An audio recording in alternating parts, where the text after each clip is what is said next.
The Newark Rebellion of 1967. This will be our video for the final exam. The Newark Rebellion of 1967 was a major event, political and social event in the state of New Jersey and the U.S. when the African American population started to rebel against the Newark police, the state government, and the federal government after years of police brutality, poverty, and racial discrimination that the city have been enduring for decades. Tensions like that have increased throughout the civil rights movement as many of the African American community wanted freedom and justice for themselves and their future generations, but the tensions between the law enforcement and the people continued until the cab driver was arrested. His name was John William Smith. He was arrested and beaten by the Newark Police Department in broad daylight in front of witnesses. That would be a final draw that would cause violence and war across Newark that resulted in 26 dead, thousand either injured or arrested by the police and the National Guard. The rebellion overall had changed the city's reputation, not, not only across the state, but around the U.S. and the planet, as it will show as the communities coming together and fighting the law to ensure their improved society and their equality and their accountability for law enforcement. This rebellion had started long before 1967, during between the Great Migration and the Civil Rights Movement, as the population was faced with multiple challenges, homelessness, poverty, racial discrimination, and unfairness with inequality that swept right through Newark after unfair policies continued to affect the city in a negative way than positive. That resulted in tensions on both sides, especially during civil rights movements when they desired reforms and freedom for the populations, but the tension still remain until the Smith's arrest that will provoke that long heated tensions causing the arrest in Newark. Years before, even before the 1967 riots, there was various organizations and communities to hopefully prevent the violence and the conflicts around Newark. Examples like democratic societies and union projects were nonprofit and nonviolent groups. They were committed to find peace and solutions without resorting to hate and violence in Newark streets. They wanted to show that Newark can find a way to get their qualities without resorting to violence. Despite that, violence and tensions still continued to rose until 1967. Even with the peace attempts, and they still came during the rebellion, the tensions between the community and the government still soared throughout the 60s, especially during the civil rights movements as other cities around the state and the country was doing the same thing.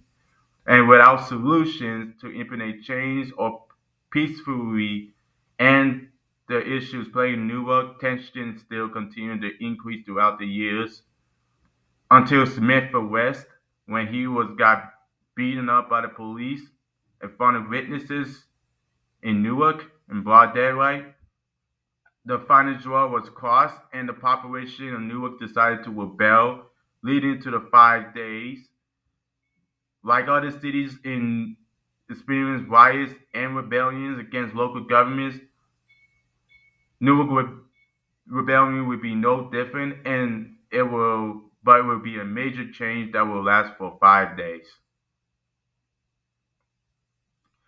Despite the opportunity of law enforcement to make changes, or opportunities to hold those accountable to resolve violence, or use proposals to help reform the laws to make Newark and that population having equality, having opportunities, being wealthy.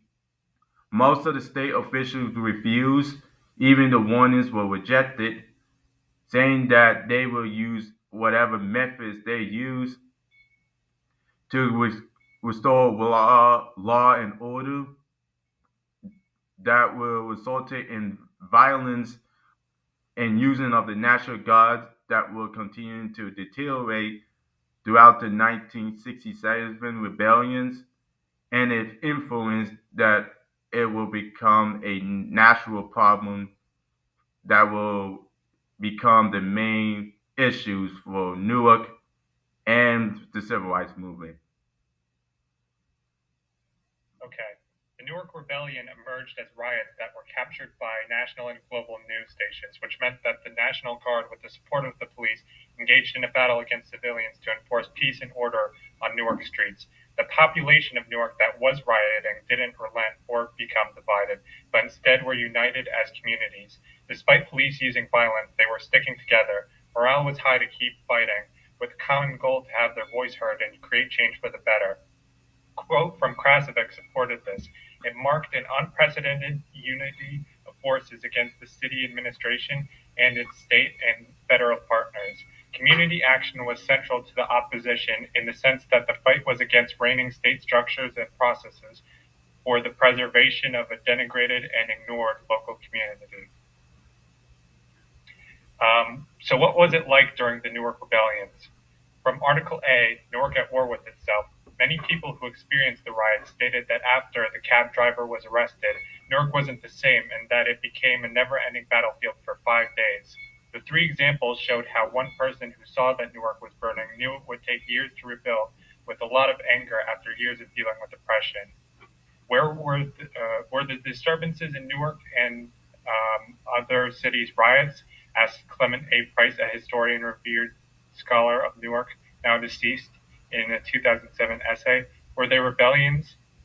Were they civil disorders? In July 1967, Newark erupted with violence after rumors circulated that a black cab driver had been beaten and killed by white police officers. He was actually alive, arrested, and injured, but for many black residents, it was just another example of Newark's systematic problems with police abuse, racism, and corruption. Talking about it is one of the most traumatic and painful things in my life, said Mr. Kervin, who died last year. The destruction of human life that I saw in those very short days, I will never get over. The Newark Rebellion in 1967 was caused by a desire by residents for better changes in their city, and did succeed in that the city was the center of the world's attention during that summer, which did force some changes for the state government by way of reform and removing some unfair policies to ensure peace and equality in Newark. However, it was a long way to promote changes in the system nationwide, as fear and violence became widespread during the year, leaving Newark residents without strong support from the federal government. Krasavic supported this by saying, in many ways, the year after the riot was community action's most successful season in Newark, when its local proponents stretched its possibilities into community peacekeeping and up to the threshold of electoral politics. On the national level, however, this was community action's mean season, when the ethic and administrative structures of participation were abandoned for fear of racial violence. The Newark Rebellion changed the city forever. The city still had scars that are felt in the present day, with the problem of police brutality and racial discrimination becoming important concerns across the U.S. This resulted in major action being taken to ensure civil liberties and freedom from oppression by the government, using both peaceful and violent methods to ensure complete peace and equality for current and future generations within the United States, along with other places around the world. The Newark Rebellion was also a major factor in national and global politics as it brought up important issues like equality in city government, citizen demonstrations, and civil rights legislation to ensure Newark from 1967 to the present day and beyond can be an example for the rest of the world to follow, despite all the arrests and lives lost. The Newark Rebellion represented a symbol of prosperity and growth in achieving a better world, which is up to the people to fight for and support each other for the achievement of civil rights in the future. These are primary and secondary and contemporary resources we used for our project that will that understands what was caused, what it was like, and the lessons from the Newark rebellions that is still plagued to Newark in the present day, but it's still standing in the present day. And if people learn from Newark overall, they can help the city transform for the better, so future generations can enjoy the city and live there one day without fear of suppression and oppression by the government. And hopefully, this project shows that what it was like during the Newark rebellions, and hopefully, we help Newark strive for a better future.